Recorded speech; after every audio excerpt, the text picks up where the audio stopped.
In the big city of Lagos, people were always building new things. Tall buildings grew up to the sky, and workers dug deep into the ground to make space for them. One hot day, a group of workers were digging for a new office building. They didn't know that their work would wake up something old and dangerous. The workers had been digging all morning. Their machines made loud noises as they dug deeper and deeper. Suddenly, one of the machines hit something hard. It wasn't a rock. It was something else. "Hey, come look at this," shouted Emeka, one of the workers. His friends Chidi and Adebayo came running. They looked into the hole and saw something strange. It was a statue, but not like any they had seen before. It was dark and old, with a big head and scary eyes. It had sharp teeth and claws, and there were strange marks all over it. "What is it?" asked Chidi, looking worried. "I don't know," said Emeka, "but I think we should tell the boss." They called their boss, Mr. Okafor. He came to look at the statue and his eyes got big. "This is very old," he said. "We should call someone who knows about old things." But before they could do anything, Adebayo reached down and picked up the statue. "Look how weird it is," he said, turning it over in his hands. As soon as he touched it, something strange happened. The sky got dark, even though it was the middle of the day. A cold wind started to blow. The ground began to shake. "Put it down," shouted Mr. Okafor. But it was too late. The ground cracked open, and a strange mist came out. The mist started to take shape. Soon, there were ghostly people standing all around them. They looked angry and had old weapons like spears and clubs. "What's happening?" cried Chidi. An old woman who lived nearby heard the noise and came to look. Her name was Mama Zainab, and people said she knew about old magic. "You fools," she said when she saw what was happening. "You've woken up the spirits of our ancestors." The ghostly people, the spirits, started to move. They went into the city, passing through walls and cars like they weren't there. People on the streets started screaming and running away. "What can we do?" asked Mr. Okafor. He was very scared. Mama Zainab looked at the statue. "That idol was put there long ago to keep the spirits asleep," she said. "Now that you've moved it, they're angry. We must put it back and do a special ceremony to make them go back to sleep." But it wasn't going to be easy. The spirits were all over the city now, causing trouble. Cars were crashing because drivers could see spirits in the road. People were running out of buildings, scared of the ghosts inside. Mama Zainab told the workers what to do. They needed to find special plants and things for the ceremony. They also had to find the exact spot where the idol had been buried. Chidi and Emeka went to find the plants. They ran through the streets, trying not to look at the scary things the spirits were doing. They found an old woman hiding in the market and got the plants from her. Meanwhile, Adebayo and Mr. Okafor stayed at the digging site. They had to find where the idol had been. It was hard because everything looked the same, but finally they found the right spot. When Chidi and Emeka came back with the plants, Mama Zainab started getting ready for the ceremony. She mixed the plants in a pot and made a fire. "Now," she said, "we must put the idol back where it was."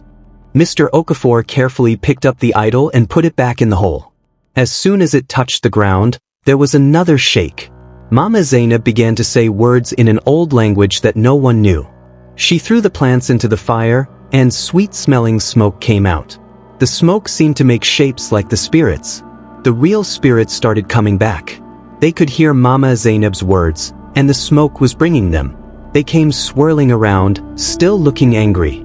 Mama Zainab's voice got louder. The spirits came closer. Everyone was afraid to move or breathe. Suddenly, there was a bright flash of light. The spirits made one last loud noise, and then they were gone. The smoke went away. The ground stopped shaking. For a moment, everything was quiet. Then they could hear the normal sounds of the city again: cars, people talking, all the usual noises. Mama Zainab sat down, looking very tired. "It's done," she said. "The spirits are asleep again." The workers looked at each other. They could hardly believe what had happened. "What do we do now?" asked Adebayo. "Now," said Mama Zainab, "you must protect this place. The idol must stay where it is, or the spirits will wake up again." Mr. Okafor nodded. "We'll have to change our building plans," he said. "This place will be special now." In the days that came after, things in Lagos slowly went back to normal. People fixed the things the spirits had broken. Many people tried to forget what had happened. They said it was just a strange storm or that everyone had imagined it. But the workers knew the truth. They worked with the government to make the place where the idol was buried into a special park. They put up a sign that told a little bit about why the place was important, but it didn't say anything about spirits or magic. Mama Zainab often came to sit in the park. Sometimes the workers would come and sit with her. "Do you think the spirits will ever come back?" Chitty asked her one day. Mama Zainab smiled. "Not if the idol stays where it is," she said. "But it's good to remember that old things are still important. The past is always with us, even if we can't see it." The workers understood. From that day on, they became the park's protectors. They made sure no one dug in the ground or did anything that might wake up the spirits again. Life in Lagos went on. The city grew bigger and taller. But in one small park, a piece of the past remained.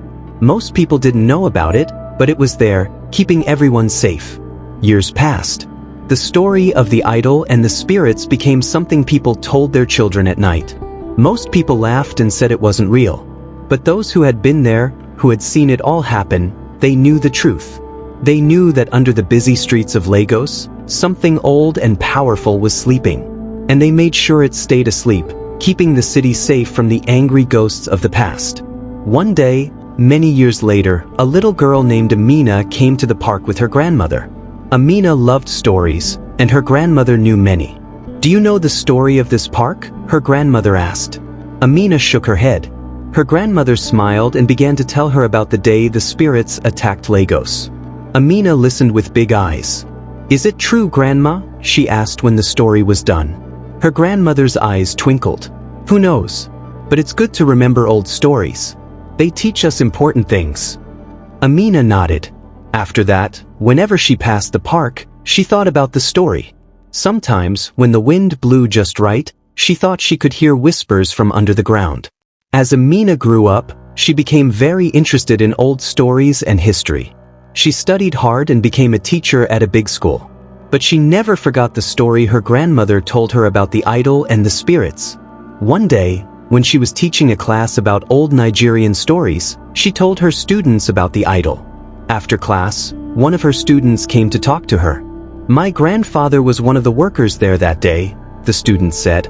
"He always said it really happened." Amina was very excited. She asked to meet the student's grandfather. A few days later, she was sitting in the living room of an old man named Emeka. "So, you want to know about the idol?" Emeka said. Amina nodded. "Yes, please tell me." Emeka told her everything that had happened that day. He told her about the digging, finding the idol, and how the spirits had attacked the city. He told her about Mama Zainab and how she had made the spirits go back to sleep. "Do you think it could happen again?" Amina asked. Emeka shook his head. "Not if the idol stays where it is. But who knows what other old magic might be hiding under our city? We must be careful and respectful of the past." Amina left Emeka's house with her head full of thoughts. She started to do more research about the history of Lagos. She looked at old maps and talked to old people, collecting their stories. She often went to sit in the park where the idol was buried. She would watch people walk by, not knowing what was under their feet. Amina decided to write a book about the hidden history of Lagos. She included the story of the idol, saying it was an important old story, even if people weren't sure if it was true. As she was writing her book, strange things started to happen in Lagos. It wasn't as big as the spirit attack, but it was still scary. People heard weird noises at night. They saw strange lights in old parts of the city. Many people had dreams about old warriors and magic. Amina wondered if her research was causing these things to happen. Was she waking up old magic by asking about it? She went to the park again, hoping to find answers. When she got there, she saw an old woman sitting on a bench.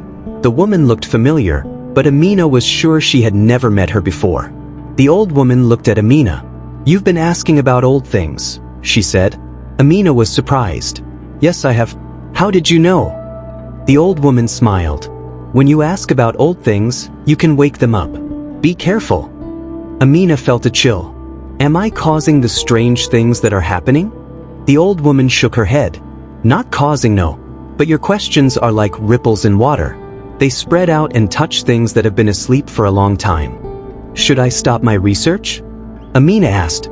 No, said the old woman. It's good to learn, but you must be careful and respectful. Old things can be powerful and dangerous. As the old woman talked, Amina felt strange. The air seemed to shimmer. For a moment, she thought she saw ghostly people in the park, old warriors and women in old clothes. Then she blinked, and everything was normal again. The old woman was gone. Amina looked around, confused, but she couldn't see where the woman had gone. Had it all been a dream? Amina wasn't sure, but she knew she had to be more careful with her research. After that day, Amina was more respectful when she asked about old stories. She was careful when she visited old places. She taught her students to be respectful of the past too. As she finished her book, the strange things in Lagos stopped happening. But Amina never forgot what she had learned. The past was still alive in many ways. It was in the stories people told, in the ground under their feet, and in the invisible things that shaped their lives. Sometimes, if people listened carefully, they could hear the past whispering to them, reminding them of who they were and where they came from. When Amina's book came out, many people read it. They were excited to learn about the hidden history of their city. The park where the idol was buried became a popular place. Many people came to read the sign and wonder if the story was true. Some nights, when the moon was bright and the city was quiet, people said they could hear strange music coming from the park. Some said they saw misty shapes dancing among the trees. But no one was scared. Somehow, they knew that as long as the idol stayed where it was, the spirits would be peaceful. Lagos kept growing and changing. New buildings went up, old ones came down. But under it all, the past was still there, steady and strong. The story of the idol became a symbol of Lagos itself, a place where old and new things lived together, where every street had a story, and where the wisdom of old times could still help people today. Amina often went to the park. She would sit on the same bench where she had met the mysterious old woman. Sometimes she would see families there, grandparents telling their grandchildren the story of the idol and the spirits. And she would smile, knowing that the past was still alive, still teaching lessons to those who were willing to listen. That's it for this video, folks. Be sure to subscribe to our channel Pigtails for more stories like this one. Leave a comment letting us know what stories you'd like to see come to life. Don't forget to like and subscribe for new African tales and fables every week.